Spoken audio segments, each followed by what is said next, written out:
11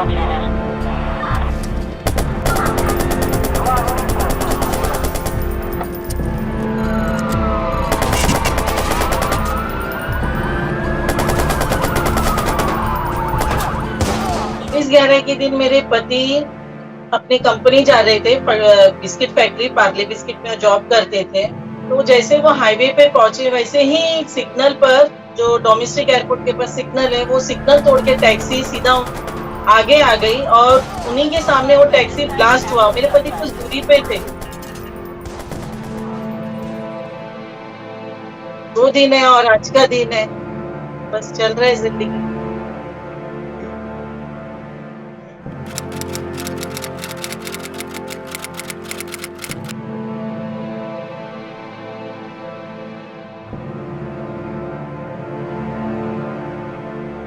आपको पूछती हूँ कि उस वक्त शायद मैं नहीं सोई होती, नहीं मेरी आंख लगी थी, तो शायद मेरे पति नहीं गए होते। तो 10 मिनट के लिए भी मैं इनको अकेले छोड़ नहीं सकती हूँ, क्योंकि इनको किसी भी चीज का जरूरत पड़ा तो क्या करूंगी मैं। जिंदगी एक तरह से बोलते ना, जीते जी नर्क भी दिखा रही है, लेकिन बच्चे है, पति, परिवार है, तो लगता है इसी में स्वर्ग भी है। मैं हर वक्त उनके सामने रोती नहीं, मैं ज्यादातर अपने पति को खुश रखती हूँ। उनको सवेरे उठना है, उनका ब्रश कराना है, उनको नाश्ता कराना है, नहलाना है, खिलाना है। मैं उनको ये महसूस ही नहीं होने देती कि वो बीमार है। वो सिर्फ अपने नजरों से हमें इशारा करके बताते हैं, बाकी वो कुछ नहीं कर सकते। खुश रहने के लिए पैसा जरूरी नहीं है, खुशी जरूरी है, मगर जिंदगी जीने के लिए पैसे की बहुत जरूरत है। उन्हीं के साथ मेरी पूरी दुनिया सिमट के रह गई है। नमस्कार, मैं हूं आशुतोष त्रिपाठी और पंजाब केसरी नवोदय टाइम्स में आपका स्वागत है। आज वह काला दिन है जिस तारीख पर मुंबई पर आतंकवादियों ने हमला किया था और बहुत सारे निर्दोष लोगों की जान चली गई थी।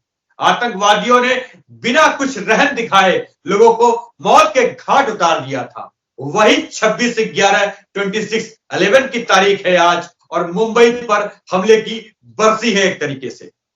जी हां, ऐसे में हम एक ऐसी महिला से जुड़ रहे हैं जो इस पूरे घटनाक्रम यानी कि आतंकवादी हमले की बहुत बड़ी शिकार हैं। वह डायरेक्ट तो इससे पीड़ित नहीं थी, लेकिन उनके पति इस हमले में घायल हुए थे और उस दिन के बाद से उनके पति अब बिस्तर पे हैं, अपने सारे काम नहीं कर पाते हैं। उनकी पत्नी ही उनका सारा काम करती है, नित्य कर्म हो या फिर जो भी जरूरत है सारी उनकी पत्नी करती हैं। जी हां, हम जुड़ रहे हैं बेबी चौधरी से। इनके पति हैं श्याम सुंदर चौधरी, जो विले पार्ले में काम करते थे। वहां पर टैक्सी ब्लास्ट हुआ और उस टैक्सी ब्लास्ट में 26/11 को हुए टैक्सी ब्लास्ट में यह घायल हो गए थे। घायल होने के बाद उनकी स्थिति ऐसी हो गई कि वह अपने काम अपने हाथ से या अपने दम पर नहीं कर पाते हैं। लेकिन यह ताकत है खुद श्याम सुंदर चौधरी की और उनकी पत्नी बेबी चौधरी की कि उनकी जिंदगी चल रही है। भले ही लगता हो कि कष्ट है, लेकिन अब उन्होंने जिंदगी को वैसे ही अपना लिया है और जिंदगी को जिए जा रही हैं। हम जुड़ते हैं बेबी चौधरी से। बेबी चौधरी जी, कैसे हुई थी घटना और अब जिंदगी कैसी चल रही है? मैं चाहूंगा कि आप अपने आवाज में बताएं। जी बेबी जी। 26/11 के दिन मेरे पति अपनी कंपनी जा रहे थे, बिस्किट फैक्ट्री पार्ले बिस्किट में जॉब करते थे। तो जैसे वो हाईवे पे पहुंचे वैसे ही सिग्नल पर, जो डोमेस्टिक एयरपोर्ट के पास सिग्नल है, वो सिग्नल तोड़ के टैक्सी सीधा आगे आ गई और उन्हीं के सामने वो टैक्सी ब्लास्ट हुआ। मेरे पति कुछ दूरी पे थे, तो टैक्सी का जो बारूद था वो पूरा उनके पीठ पे चले गई और पत्रा जो था वो उड़कर उनके शोल्डर पे लगा। फिर उन्होंने जब पलट के देखा तो वापस उसमें से एक ब्लास्ट हुआ जो पूरा उनके चेहरे पे और छाती वगैरह पे लगी। तो उनके साथ उनके दोस्त भी थे, तो वो दोस्त थोड़ा आगे पहुंच गए थे और ये पीछे थे। तो इन्होंने वहां पे जोर से चिल्लाया, तो जैसे इनकी आवाज सुन के वो दोस्त रुके और उन्होंने बोला, अरे शाम क्या हो गया? वो बोलते देख मुझे लग गया। और ये हमारे फैमिली डॉक्टर के पास गए तो उन्होंने बोला कि तुम्हें बहुत ज्यादा लगा हुआ है और ये बॉम्ब ब्लास्ट का केस है, तुम कुपर हॉस्पिटल जाओ।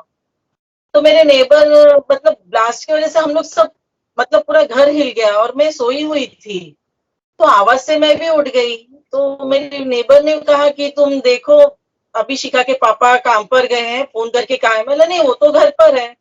फिर मैंने फोन देखा तो ये घर पर नहीं है। जैसा फोन की तो इन्होंने उठाया नहीं, फिर से फोन किया तो मुझे बोले कि बेबी मेरे साथ ऐसा ऐसा बॉम्ब ब्लास्ट हुआ, हादसा हो गया, मैं कुपर जा रहा हूँ, तुम जल्दी आ जाओ, मैं देखना चाहता हूँ तुम सभी को। तो वो वक्त ऐसा था कि मैं खुद समझ नहीं पा रही थी कि मेरे साथ क्या हो गया। अपने आप को कोसती हूँ कि उस वक्त शायद मैं नहीं सोई होती, नहीं मेरी आंख लगी होती तो शायद मेरे पति नहीं गए होते। फिर मैं वहां पहुंची तो उधर देखती क्या हूँ कि उन लोग मुझे बोल रहे हैं कि आपके पति मर चुके। उधर बोर्ड पे लिखा हुआ था श्याम सुंदर चौधरी 42 ईयर्स। मैं बोली नहीं, मेरे पति का उम्र ये नहीं है, हाँ विले पार्ले में, लेकिन वो 32 साल के हैं। तो उन लोगों ने मुझे मुर्दा घर में भेजा, बोलते वहां पर ढूंढिए। फिर वहां पर मैं अकेले कैसे क्या करूं मुझे समझ में नहीं आया। तो मैं बहुत घबराई हुई थी। मेरी जो सास मेरे साथ आई थी उनको बाहर खड़ा किया हुआ था, और फिर उधर पार्ले से जो उनका डेड बॉडी जो टैक्सी में हुआ उनको लेके मुझे बोलते इसने अपने पति का शरीर देखिए, ढूंढिए अपना पति का शरीर। मुझे उसमें मैं बोले तो भी मैंने हिम्मत करके देखा, मेरे पति का पैर नहीं है, ना हाथ है, ना कुछ है। मेरा बात हो चुका है उनसे, तो वो कैसे उनकी डेथ होगी। फिर इनके दोस्त आए तो उन्होंने बोला कि भाभी शाम का वहां पे ऑपरेशन चल रहे। फिर वहां गई तो उन्होंने मुझे बोला on the spot paper sign कीजिए, हम ऑपरेशन कर रहे हैं जिसमें ये की जान बच भी सकती है और नहीं भी। मैं बोला मैं ये डिसीजन नहीं ले सकती हूँ, क्योंकि मुझे खुद के कुछ समझ में नहीं आ रहा, तो मैं कर क्या सकती थी उस वक्त। जी फिर मैंने मेरे भाई को फोन किए। फिर मेरे भाई विरार में रहते थे भाई साहब, तो भाई साहब विरार से दूसरे दिन आ पाए, क्योंकि उस वक्त टेलीफोन और ट्रेन वगैरह सब बंद कर दिया था इन लोगों ने। जी दूसरे दिन भाई ने भी कहा कि तुम साइन मत करना कोई भी पेपर जब तक मैं नहीं पहुंचता हूँ, कि मेरे जी ससुर जी किडनी पेशेंट थे और 2 ननद थी और मेरी सास थी, तो हम लेडीज लोग क्या डिसीजन लेते, और मेरे बच्चे छोटे ही थे। दूसरे दिन भाई आए तो उन लोगों ने ऑपरेशन चालू किया, सब कुछ किया, लेकिन बोलते हैं ना बॉम्ब ब्लास्ट में जो इंजेक्शन लगता है जिससे इन्फेक्शन ना हो, उन लोगों ने वो नहीं लगाया। और वही पेपर के लिए मेरे पे साइन ले रहे थे कि वो इंजेक्शन हमारे पास नहीं है और नहीं लगाया तो भी चलेगा। अगर मैंने उस वक्त वो पेपर पे साइन कर दी होती तो मैं फंसती कि मैंने उनको परमिशन दिया कि तुम इंजेक्शन मत लगाओ। जी लेकिन हम लोगों के पास उस टाइम कुछ दिमाग नहीं चलता था, कुछ नहीं, ये होता था कि कैसे भी ये ठीक हो जाए। वो जी दिन है और आज का दिन है, बस चल रहा है जिंदगी। खैर मैं ये जानना चाहूंगा बेबी जी कि वो दिन था और आज का दिन है। जैसा कि मुझे पता है कि आपके हस्बैंड अब जिस तरह से पहले पूरा दौड़ते भागते थे अपने काम करते थे, अब उस तरीके से नहीं कर पाते हैं। कैसे बीत रही जिंदगी, आपने कैसे चीजों को मैनेज किया है और कैसे काम कर रही हैं? मेरे पहले तो कैसे मेरी 2 ननद थी, वो भी जॉब करती थी, मैं भी करती थी। फिर मेरी जी दोनों नंदों का शादी हो गया, लेकिन मैं जॉब कर रही थी। 2020 में 21 मई को मेरी सास गुजर गई। मैं जॉब पे नहीं जा सकती हूँ, 1.5-2 साल से घर पर बैठी हूँ। तो अब ऐसा हो गया कि ये लगता है कि मैं जॉब पर जाऊं तो इनका कौन ध्यान रखेगा, घर पर रहूं तो हम लोग खाएंगे पिएंगे क्या। टाटा ट्रस्ट मेरे बच्चों का दोनों का पढ़ाई का खर्चा उठा लेते हैं, इनका मेडिकल का खर्चा उठा लेते हैं, तो जिंदगी चलती है। अभी कैसे मेरी ननंद है, नंदोई जी है, भाई है, बहन है, ये लोग थोड़ा थोड़ा मुझे सब लोग पैसे की मदद करते हैं, बहन के बच्चे भी मेरी मदद करते हैं, लेकिन ये कब तक देंगे। जी ये भी होता है ना, वो मेहनत कर रहे हैं और मुझे दे रहे हैं, तो मुझे भी शर्म आती है सबसे पैसा लेना। अपना कमाई अपना होता है, लेकिन मैं करूँ क्या। आज मैं इनको 10 अभी मैं ऊपर आई हूँ, तो 10 मिनट के लिए भी मैं इनको अकेले छोड़ नहीं सकती हूँ, क्योंकि इनको किसी भी चीज का जरूरत पड़े तो क्या करूंगी मैं। जी जिंदगी एक तरह से बोलते हैं ना, जीते जी नर्क भी दिखा रही है, लेकिन बच्चे है, पति परिवार है, तो लगता है इसी में स्वर्ग भी है। बिल्कुल ठीक है, बिल्कुल ठीक है। तो आप नौकरी करती थी, अब आप नौकरी नहीं करती हैं। आपके हस्बैंड की निश्चित रूप से नौकरी अब बात ही नहीं हो सकती उसकी। लेकिन जो आपने बताया कि कभी कोई मदद करता है, कभी कोई मदद करता है, तो क्या इस पूरे घटनाक्रम के बाद, चूंकि वो एक बहुत बड़ी आतंकवादी घटना के शिकार हैं, पीड़ित हैं, किसी तरीके की कोई मदद नहीं मिली आपको सरकारी, जिससे कि फिर आपको जीवन को थोड़ा सहारा मिलता? बट मुझे 1.5 लाख रुपए दिए गए थे, जी। जब ये 26/11 हुआ 2008 में, तभी मुझे 1.5 लाख रुपए दिए गए थे। उसके जी। बाद मैं कलेक्टर ऑफिस में से लोग आए थे घर पर। उन्होंने कहा कि हम आपको जॉब देंगे, आपकी फैमिली का खर्चा उठाएंगे। तो मैंने कहा ठीक है। तो मेरा 12वीं में पढ़ी हूँ। तो उन्होंने बोला आपका एजुकेशन कम है। तो मैंने कहा ठीक है, मेरी 2 ननंद है, उनको आप जॉब दे दीजिए। बोलते नहीं, उनको नहीं दे सकते, आपके बच्चों को दे सकते हैं या आपको। मैंने फिर मुझे दीजिए। तो बोलते जी। नहीं, मैं बोली ठीक है, आप मेरी ननद को दे दो, मेरी बेटी जैसी ही है। तो उन्होंने बोला नहीं, उनको नहीं दे सकते क्योंकि कल को उनकी शादी हो गई तो वो आपको पूछेंगे नहीं। आज मैं वही जानना चाहती हूँ कि आज वही मेरी नंदों की शादी हो गई है, उन लोग ही मुझे संभाल रहे हैं ना, कोई और तो आ नहीं रहे। अगर एक भी मेरे घर की मेंबर को जॉब मिल गया होता, चाहे ननंद थी दोनों या मुझे, तो मेरा जीने का कुछ तो सहारा होता। उन लोगों ने तो उस वक्त आया, मुझे कहा आप झोपड़े में रहते हो, इतना सा छोटा घर है, आपके पति को प्रॉब्लम होगा, हम लोग क्या करते हैं, आपको माड़ा में एक रूम भी देंगे। वो भी उन्होंने मुझे दिया नहीं। हम लोगों के लिए कहा था कि आपको रूम देंगे, अच्छे से आप अपना पति का देखभाल कीजिए, हम लोग जॉब देंगे।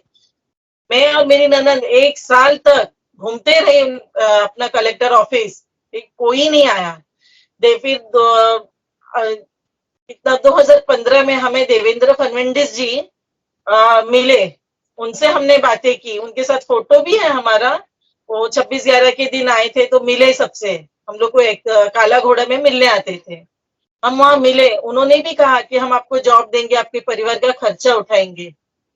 हम लोगों ने सब पेपर लेके गए सर, मेरे को वो दिन आज भी याद है। उन्होंने हमें बुलाया मंत्रालय में, सब पेपर दिए। उन्होंने मेरा पेपर देखकर कचरे के डब्बे में डाल दिया। मैंने बोला सर ये क्यों कर रहे हैं आप? तो उन्होंने क्या कहा पता है, उनके जो असिस्टेंट कोई था पीए, उन्होंने बोलते आपको तो 1.5 लाख मिल चुका है। मैंने सर मैं यहाँ नहीं आई थी, आप लोगों ने मुझे बुलाया था पेपर लेके। मैंने ये पेपर में मेरा 200 रुपया गया है जेरोक्स में। मैंने आप मुझे वो पैसा रिटर्न कीजिए। मैंने आप फेक तो दे रहे, लेकिन आप ये नहीं सोच रहे कि इसके पीछे मेरा कितना मेहनत लगा है। उस वक्त उन्होंने डाला। उसके बाद मैंने कान पकड़ा कि सर भूखे मर जाऊंगी बच्चों के साथ, मगर इन लोगों के पीछे नहीं जाऊंगी, क्योंकि किसी ने सहारा नहीं दिया। मैंने किसी से ये नहीं कहा कि मुझे पैसा दीजिए, मैं ये चाहती थी कि मुझे नौकरी दीजिए, मैं मेरा घर चला सकूं। आप सोचिए अगर टाटा ट्रस्ट नहीं होती, मेरे बच्चे कैसे पढ़ते, मैं क्या करती थी, उन लोगों को क्या भविष्य देती थी। क्योंकि मेरे बच्चे इतने अच्छे हैं कि माँ बाप को इतना प्यार करते हैं, हम लोगों को पूछते हैं। इसी के लिए मैं किसी के पास आज तक गवर्नमेंट में नहीं गई कि मुझे मदद कीजिए, मुझे मदद कीजिए, क्योंकि भीख तो हर कोई दे देता है। मुझे इज्जत की नौकरी चाहिए थी। आज मेरा बेटा 20 साल का हो गया, मैं यही चाहती हूँ कि मेरे बेटे को तो जॉब दे दीजिए, वो तो कमाए। बिल्कुल ठीक है। अगर उस समय आपको जॉब नहीं दी सरकार ने और ये कहा कि आपके बच्चों को दी जा सकती है, तो अब तो बेटा आपका बड़ा हो गया है, निश्चित रूप से पढ़ लिख भी लिया है उसने। तो अगर वो योग्य है तो उसको नौकरी जरूर दी जानी चाहिए और सरकार इस तरफ निश्चित रूप से सोचेगी अगर आप प्रयास करेंगी। हालांकि आपने ये सोच रखा है कि अब आप नहीं बात करेंगी, लेकिन मुझे लगता है कि बेटे की नौकरी के लिए जरूर बात करें, क्योंकि जरूरत है और आपके परिवार को जरूरत है। बेबी जी, मैं चाहूंगा कि अब आप वो बताइए चीजें जिनसे दूसरी महिलाओं को या ऐसी परिस्थिति में पड़े हुए लोगों को हिम्मत मिलती है। जिस तरीके से आप अपने पति का ख्याल रखती हैं और उनके साथ जीवन बिता रही हैं, अपने पत्नी धर्म को निभा रही हैं, कैसे करती हैं अपने पति के साथ आप पूरी दिन कैसे बिताती हैं, उनकी दिनचर्या है, उनके काम, वो भी बताइए।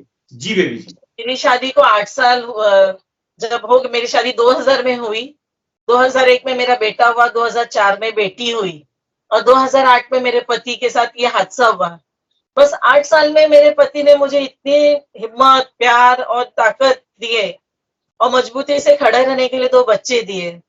मेरा तकदीर में सिर्फ उनके साथ 8 साल ही रहना था, लेकिन उनके साथ, उनको मेरे साथ जिंदगी में आगे तक रहना है। मैं ये चाहती हूँ कि मेरे पति तंदुरुस्त रहे, अच्छे रहे। मैं हर वक्त उनके सामने रोती नहीं, उनको कभी कोसती नहीं कि तुम्हारे वजह से ये हो गया, वो हो गया, मेरे को तकलीफ है।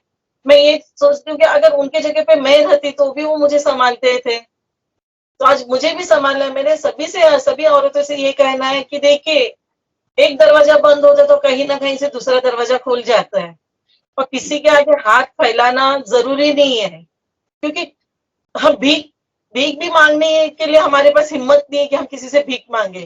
आज जैसे मेरे परिवार में सब मेरा साथ दे रहे हैं, वैसा कहीं ना कहीं कोई ना कोई तो होगा किसी ना किसी का साथ देने के लिए। जी। अपने पति, बच्चों के साथ बहुत खुश है। मैं ज्यादातर अपने पति को खुश रखती हूँ। बिल्कुल उनको ठीक। सवेरे उठना है, उनका ब्रश कराना है, उनको नाश्ता कराना है, नहलाना है, खिलाना है, अच्छे कपड़े पहनाना है। उनको भी ऐसा नहीं लगता कि वो बीमार है। मैं उनको ये महसूस ही नहीं होने देती कि वो बीमार है। और जी। उनको ऐसा कोई चीज़ नहीं कि मैं बोलती कि ये मत खाओ, तुम थोड़ा-थोड़ा सब खाओ। मैं खुश रहना चाहती हूँ, मैं क्यों दुखी हूँ? क्योंकि मैंने तो ये नहीं किया। ये तो बिल्कुल। मैंने किसी से नहीं माँगा था कि मेरे पति के साथ ये हादसा हो जाए, या मैंने उनको नहीं कहा था कि तुम उधर चले जाओ, या उन्होंने ये नहीं सोचा था कि उनके साथ ये होगा। क्योंकि खुश रहने के लिए पैसा ज़रूरी नहीं है, खुशी ज़रूरी है। मगर बिल्कुल। ज़िंदगी जीने के लिए पैसे की बहुत ज़रूरत है। इसके लिए कभी भी हारना नहीं चाहिए, ज़िंदगी से लड़ते रहना चाहिए। बेबी जी, चूंकि आप निश्चित रूप से वो सारी चीजें बल्कि मैं कहूँगा झेलने की बजाय आप उसको अच्छे से निभा रही हैं और अपने पति का पूरा ख्याल रख रही हैं। निश्चित रूप से एक जैसे पति पत्नी का ख्याल रखता है, ठीक उसी तरह से आप यहाँ पर पति की भूमिका में हैं और उनका ख्याल रख रही हैं। मैं चाहूंगा आपसे ये जानना कि पति आपके किस अवस्था में है, बोल पाते हैं या फिर क्या-क्या वो खुद कर पाते हैं या फिर क्या-क्या आपको करना पड़ता है? वो सिर्फ़ अपने नज़रों से हमें इशारा करके बताते हैं, बाकी वो कुछ नहीं कर सकते। ना वो खुद से पानी पी सकते हैं, ना बोल सकते हैं, ना चल सकते हैं, यहाँ तक कि उनके शरीर पे कोई कीड़ा हो या मूंगी हो, तो भी नहीं वो हटा सकते, ना वो बोल सकते। वो हमें ध्यान देना होता है कि उनको किस चीज़ की ज़रूरत है। यहाँ तक कि उनको यूरिन, पॉटी हो जाए तो भी वो नहीं बता पाते हैं कि हाँ, मुझे हो गया। वो हमें दे ध्यान देना पड़ता है कि उनको क्या हो रहा है, क्योंकि उनको सेंस नहीं है। वो एक छोटे बच्चे जैसे हैं और हमें वो बच्चे की तरह ही उनको ट्रीट करना होता है। जैसे वो हँसते हैं, खेलते हैं, ये लगता है कि चलो है ज़िंदगी में, क्योंकि किसी की जान लेना तो मेरे हाथ में नहीं है, ना ही मेरे हाथ में किसी को ज़िंदगी देना है। बस यही सोचती हूँ कि मेरा सुहाग है और सही सलामत रहे जैसा भी है। और उन्हीं के साथ मेरी पूरी दुनिया सिमट के रह गई है। आज 1.5 साल हो गया मैं घर से बाहर नहीं जाती हूँ कहीं। मेरा जब से सास गुजर गई मेरी और मेरी जॉब छूट गई, तब से मैं और मेरा घर और मेरे पति, ना कहीं जाना है, ना कहीं किसी से मिलना है, क्योंकि मैं उनको छोड़ नहीं सकती। उनको किसके भरोसे छोड़कर जाऊँ? जी। एक ये होता है कि चलो कुछ नहीं से है तो सही, नहीं, नहीं, बिल्कुल ठीक है। लेकिन नहीं इस बेबी पे जी, जिस तरह से आप अपना धर्म निभा रही हैं, निश्चित रूप से वो एक सीख है और उन सभी लोगों के लिए सीख है, जिनके साथ कभी कुछ इस तरह की घटना हो या कभी ऐसी स्थिति आए। बेबी जी, चूंकि आपने एक बहुत अच्छी बात कही कि किसी बच्चे की तरह आप उन्हें पाल-पोष रही हैं और उनका जीवन बिता रही हैं। निश्चित रूप से किसी बच्चे के संग सब कुछ वही करना पड़ता है जो आप अपने पति के संग कर रही हैं। तो कहीं न कहीं मन में भावना आपके अपने एक बच्चे को पालने जैसी है, जैसा कि आप की दिनचर्या में शामिल हो गया होगा, उठाना, बिठाना, लिटाना, सुलाना और सारी चीज़ें खिलाना-पिलाना। तो निश्चित रूप से एक बच्चे की तरह आप उन्हें पाल रही हैं। बहुत अच्छा लगा आपसे ये सुन के। बेबी जी, कहीं न कहीं इन सब चीज़ों के बाद एक बात ज़रूर आती है कि कोई दोष नहीं था। श्याम सुंदर चौधरी का कोई दोष नहीं था। आतंकवाद जैसे एक भयावह राक्षस ने उनको इस तरह से ऐसा कर दिया कि वह किसी काम के नहीं हैं अब या किसी तरीके से अपना काम नहीं कर सकते हैं। निश्चित रूप से आतंकवाद एक बहुत बड़ी समस्या है, केवल भारत नहीं, पूरी दुनिया में है। कभी क्या आपने सोचा कि इस आतंकवाद को लेकर आपके मन में कभी कोई बात आई हो? तो वो मैं चाहूँगा आप ज़रूर शेयर करें। मुझे ये ज़रूर लगता है कि ये जो आतंकवाद है, ये कहीं न कहीं हमारी कमज़ोरी है। देखिए, बॉर्डर पे तो हमारे नौजवान, हमारे बच्चे हैं, जो वहाँ से किसी को आने नहीं देते। ये किसी न किसी की साज़िश होती है कि वो आ जाते हैं। आने के बाद हमारी सरकार सिर्फ़ बातें बड़ी-बड़ी करती, लेकिन हमारे लिए कोई वो कुछ करती नहीं। अभी जैसे 26/11 में इतने पुलिस वाले मारे लोगों की एक गलती की वजह से कितने लोगों की जान चली गई, और जिनकी चली गई वो तो एक बार छूट गए। जैसे मेरे पति जैसे जिसका हाल होता है, वो खुद तड़पते हैं, वो खुद सोचते हैं कि मेरे साथ क्या होगा। क्योंकि आतंकवादियों के तो मन में मतलब उनके पास जेल धर्म कुछ भी नहीं है, हमारे पास है। ये चोट के लिए मैं ये चाहती हूँ कि कांग्रेस से सिर्फ ये कहना चाहती हूँ कि जब आपकी सरकार थी तो मेरा पति को ऐसा हुआ, अब मैं अपने परिवार और अपने देश को वापस उसमें नहीं डालना चाहती।